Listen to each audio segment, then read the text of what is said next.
حبايبي النهارده اليوم مش عادي. تعالوا يا حبايب قلبي، الحاجه بلبله ام علم مروه طالعه توجه لي رساله خير يا رب، اللهم اجعله خير.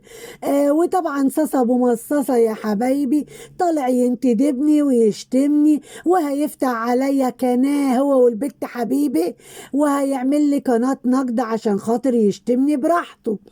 ومن يومين يا حبايبي برو عبد التواب الجن ابنها يوسف سلمها تسليم اهالي وهي بتغلط فيا، والقناه اسمها ايه؟ اسمها قناة فراويلة.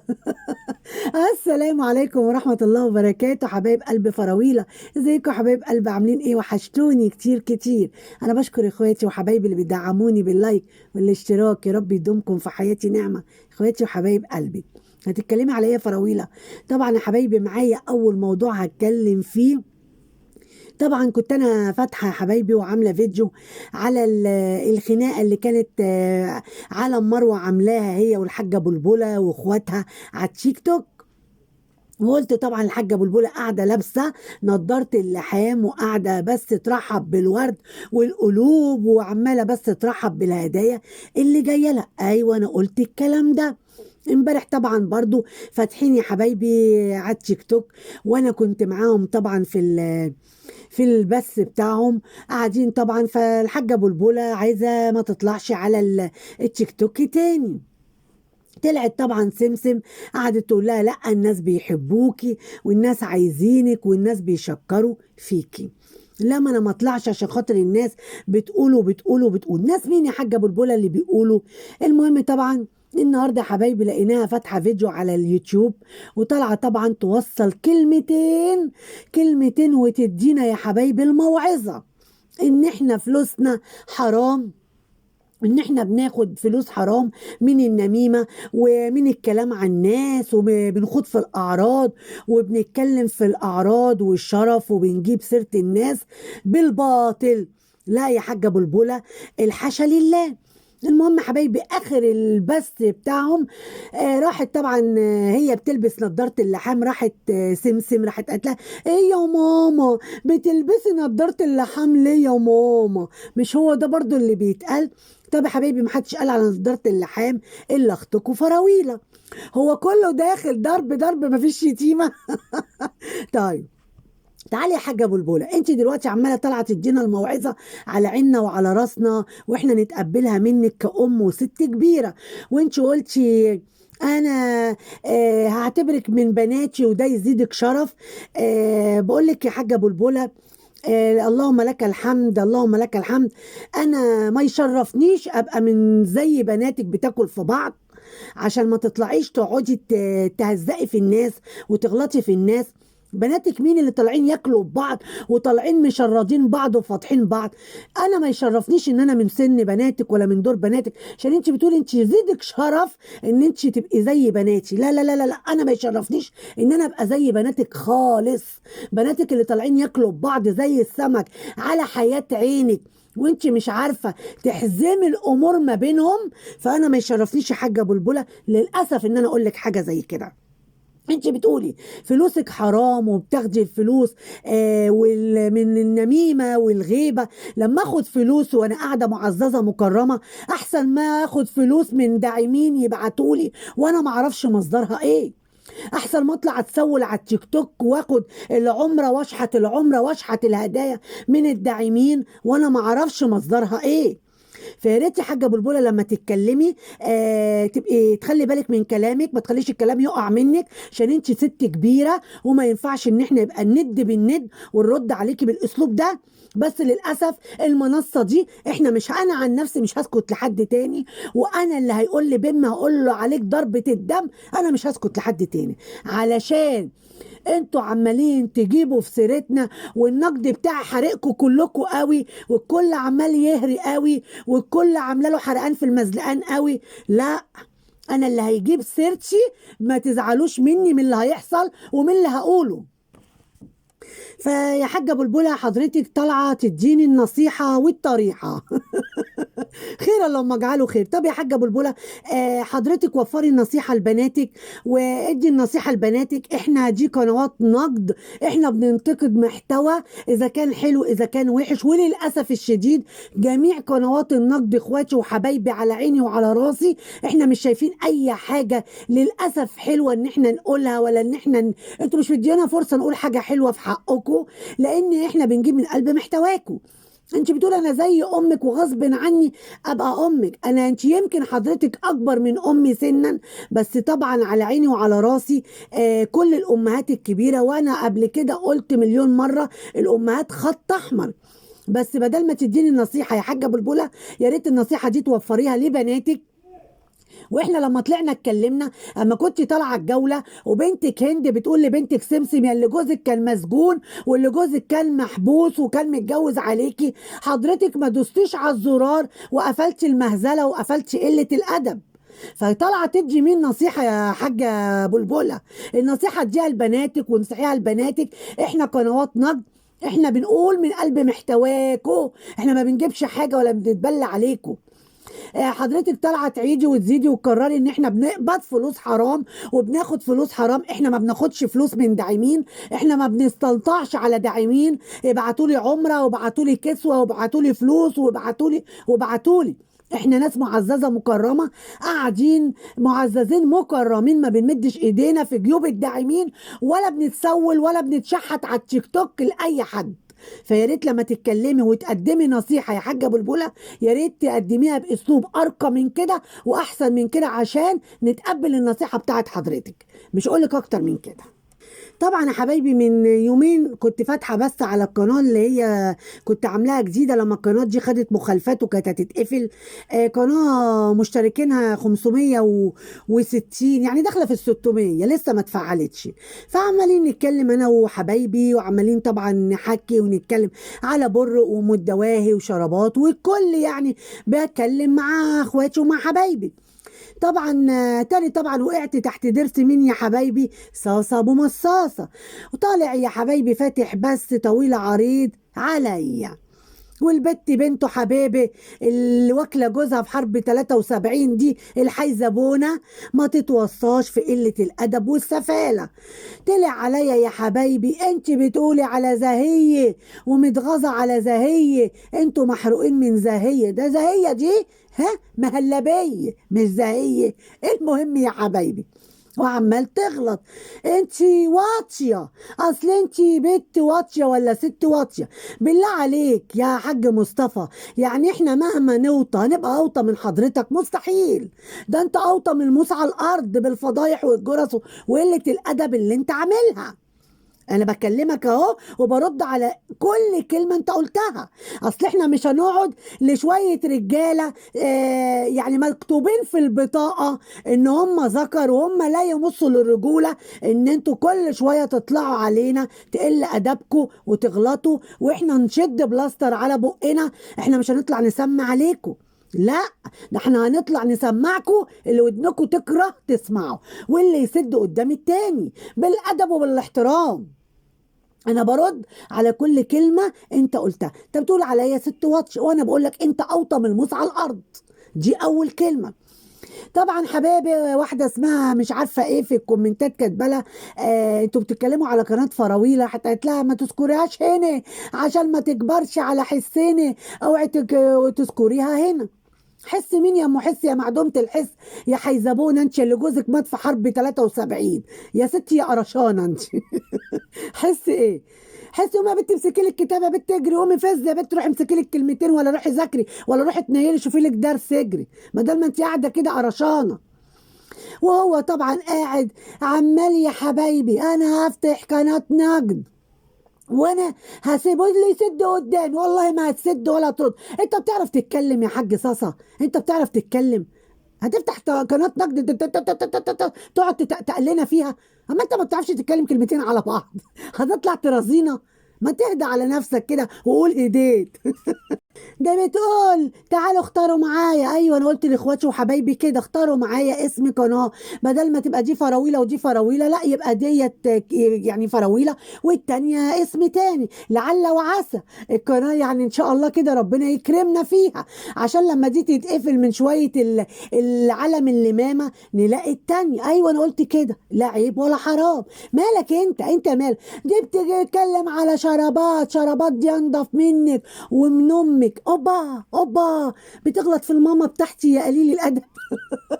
يا راجل يا مجرم، بتغلط في الماما بتاعتي؟ قطعي لسانك الطويل يا ابو لسان زفر.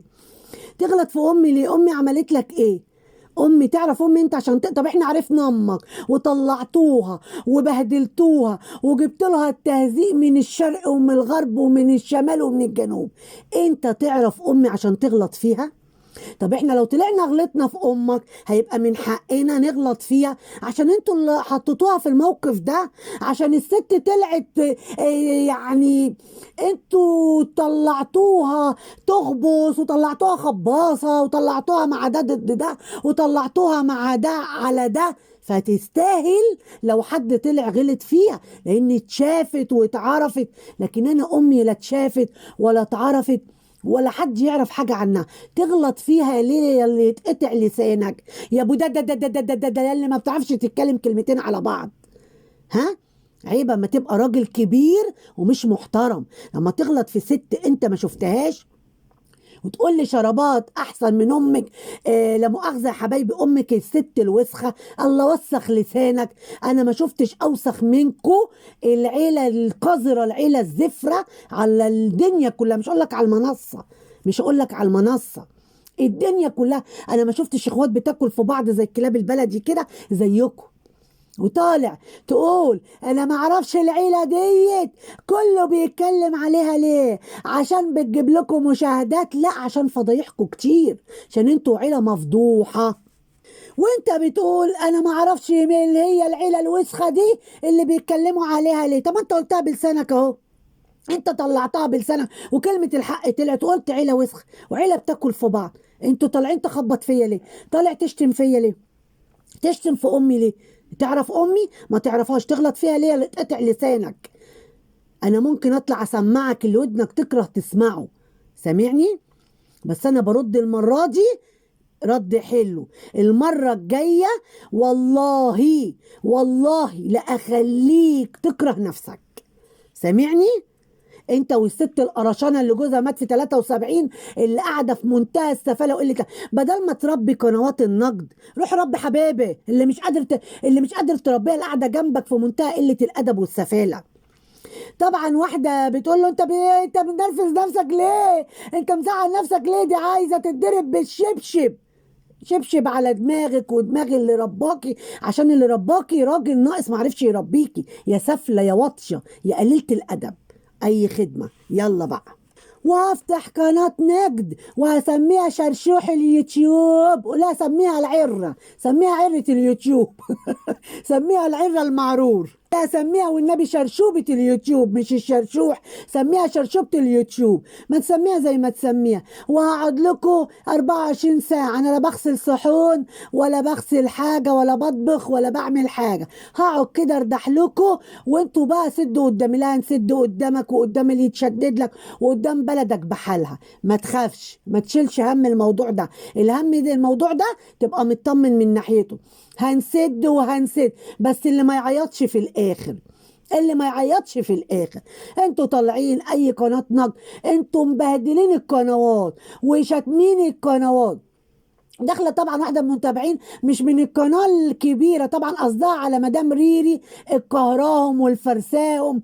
ريري حبيبه قلبي، صداده بتاعتنا، اختنا المحترمه، اختنا صوت الحق، الست الجدعه، الست اللي ب100 راجل، اللي معلمه على قفاكوا قفا قفا. فانتوا عشان كده عمالين ترفصوا بايديكوا ورجليكوا عشان مش عارفين تاخدوا معاها ولا حق ولا باطل، عشان هي صوت الحق وبتقول كلمه الحق، فالحق تملي بيوجع، فانتوا عشان كده عمالين طالعين على قنوات النقد تخبطوا، واحنا نخبط ونرزع مفيش مشاكل.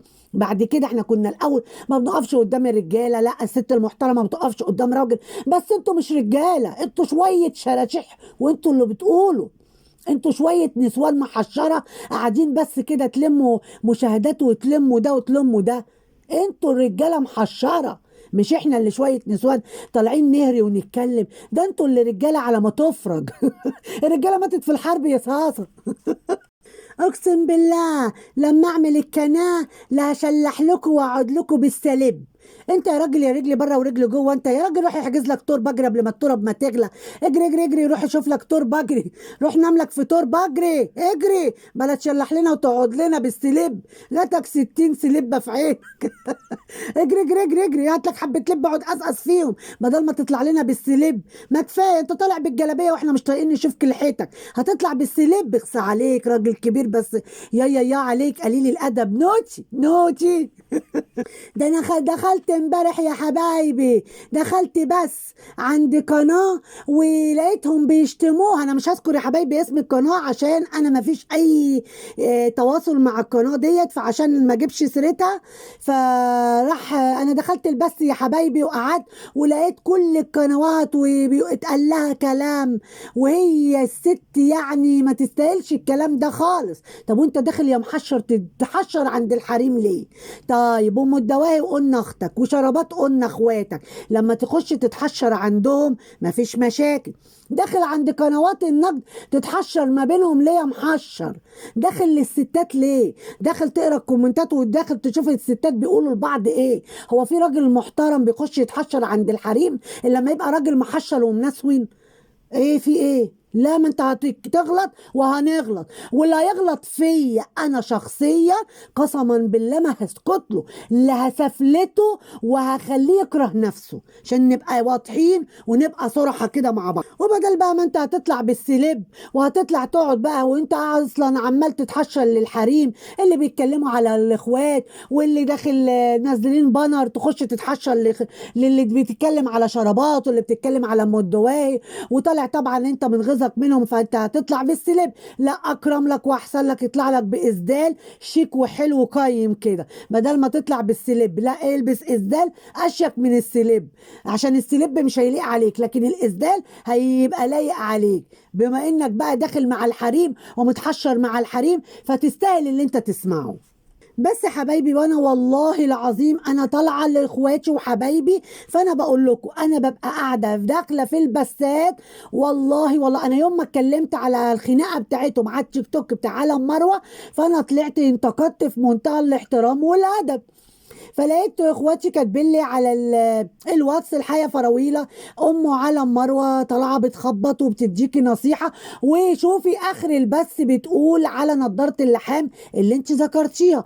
دخلت يا حبايبي الفيديو بتاعهم لقيتها فعلا اخر الفيديو بعد طبعا النصيحه والطريحه ويزيدك شرف ان انا شبهك ببناتي وانا غصب عنك زي امك، وطبعا امر ونهي، ولا انا ولا يزيدني شرف ولا عايزه ابقى من بناتك ولا، وانا مع اخواتي عمري ما يعني ما اكل في اخواتي ولا اخواتي ياكلوا فيا، عشان خاطر ما تقوليش يزيدك شرف، عيب لما تقولي كلمه زي كده. ببص يا حبايبي وبسمع لقيتها في اخر الفيديو انت ليه يا ماما لابسه نضاره اللحام؟ ما حدش يا حبايبي قال لها لابسه نضاره اللحام وقاعده على التيك توك الا العبده لله، عشان ما حدش يقول لي انت طالعه تردي ليه يا فراويله. حبايبي الناس دي بتتكلم وبتخبط فيا، وانا والله العظيم انا ممكن ما اسمعش الفيديو لاخره، ممكن يعني يوم فيديو برو عبد التواب الجني لما ابنها غلط فيا وشتم انا ما كنتش موجوده، ولما جيت واخواتي وحبايبي كتبوا لي قلت لهم اكتبوا لي من الدقيقه كذا للدقيقه كذا عشان انا مش هسمع فيديو 4 ساعات، ما احنا مش فاضيين ولا احنا قاعدين عوله لشويه علم مع يعني شويه علم هطل، ما هم للاسف علم هطل.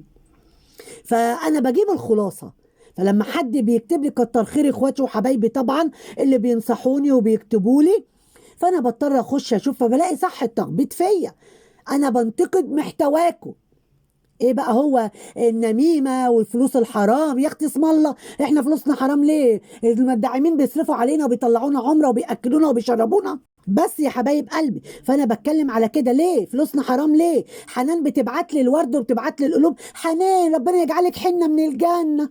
تمارا بعتي لي ربنا يبعت لك تمر من الجنه ويجعلك تمر من الجنه. ليه وانا قاعده تتسول على التيك توك عشان خاطر فلوسي حرام؟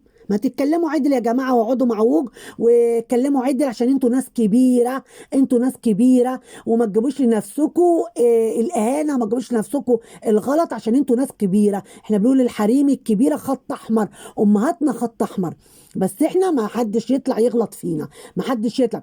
انت طالعه امبارح انا مش هطلع تاني ومش هتكلم تاني. يا سلام، هو انت لما بنتك قالت لبنتك يا اللي جوزك مسجون ويا اللي جوزك متجوز عليك، ولما بناتك طلعوا قطعوا في شواشي بعض، انا ما سمعتكيش قلتي انا مش هطلع تاني عشان انا مكسوفه من تربيتي؟